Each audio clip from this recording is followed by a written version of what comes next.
एक दशक बीत गया टनल बनाते हुए। पता नहीं कितने लोग करोड़पति हो गए उस टनल के चक्कर में।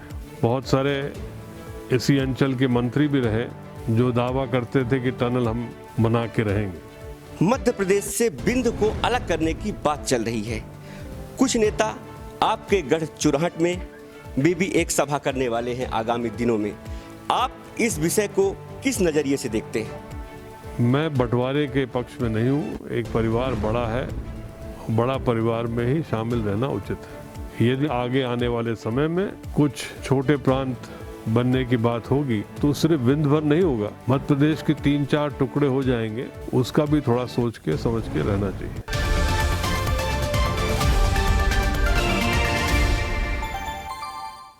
नमस्कार, मैं हूं महेंद्र पांडे और आप देख रहे हैं एमपी वॉच। आज हमारे साथ खास मेहमान हैं कांग्रेस के कद्दावर नेता पूर्व मंत्री अजय सिंह राहुल जी। सर, आपका बहुत बहुत स्वागत है हमारे चैनल में। धन्यवाद सर। बीजेपी का आरोप है कि किसानों को कांग्रेस बहका रही है, बरगला रही है। यहाँ तक कि सिंगू बॉर्डर में जो किसान प्रतिनिधिमंडल सरकार से बात कर रहे हैं वो कांग्रेस की भाषा बोल रहे हैं। आप क्या कहना चाहेंगे?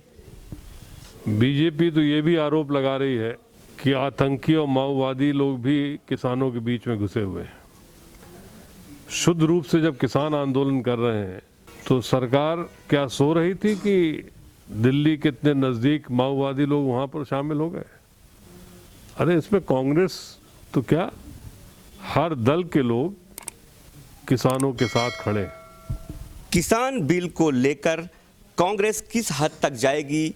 पार्टी ने क्या अपना स्टैंड क्लियर कर लिया है? किसान जब तक संतुष्ट नहीं होंगे हम लोग उनके साथ हैं। कांग्रेस किसान बिल को लेकर अब ये जो हल्ला बोल आंदोलन की शुरुआत कर रही है, ऐसा नहीं लगता कि इस आंदोलन को करने में देरी हो गई है?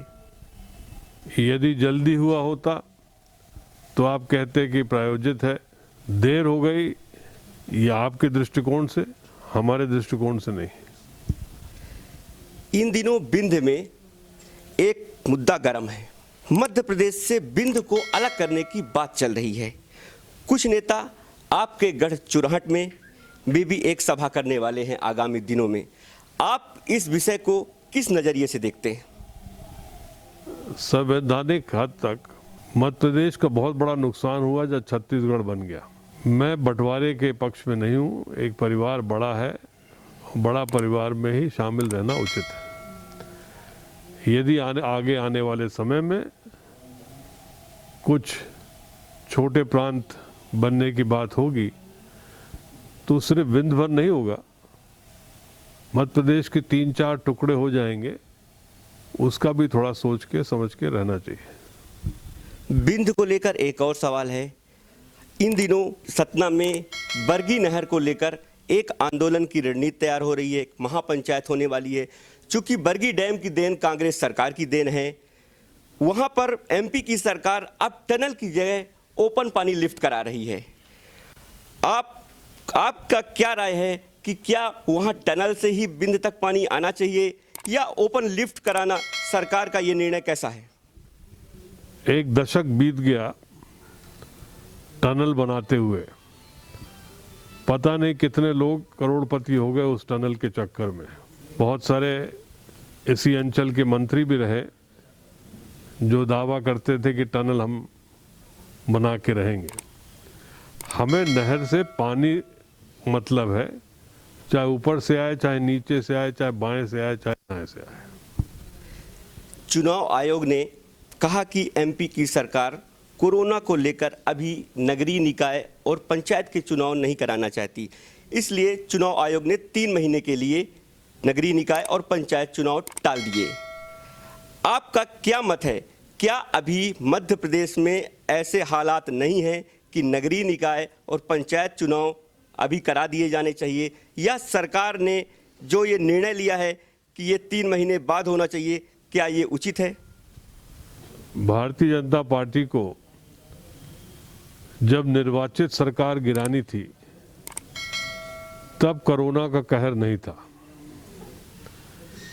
नगरीय निकाय चुनाव क्यों बढ़ाए गए ये आम जन को मालूम है।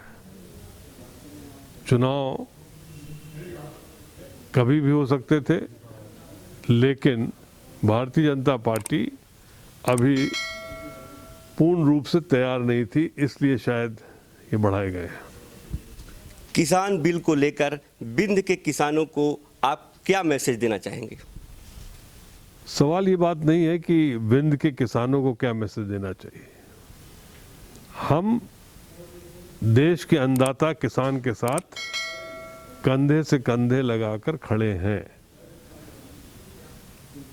और उसके लिए सिर्फ विंध्य में नहीं, पूरे देश में किसानों की जो समस्या है उसके लिए हम तत्पर हैं। बातचीत करने के लिए बहुत बहुत शुक्रिया। ये थे मध्य प्रदेश विधानसभा के पूर्व नेता प्रतिपक्ष अजय सिंह राहुल, जिनका कहना है कि कांग्रेस पार्टी किसान के साथ कंधे से कंधा मिलाकर साथ में रहेगी। अभी के लिए फिलहाल इतना ही। हम फिर मिलेंगे किसी एक और शख्सियत के साथ। तब तक के लिए आप हमें दीजिए इजाजत। नमस्कार।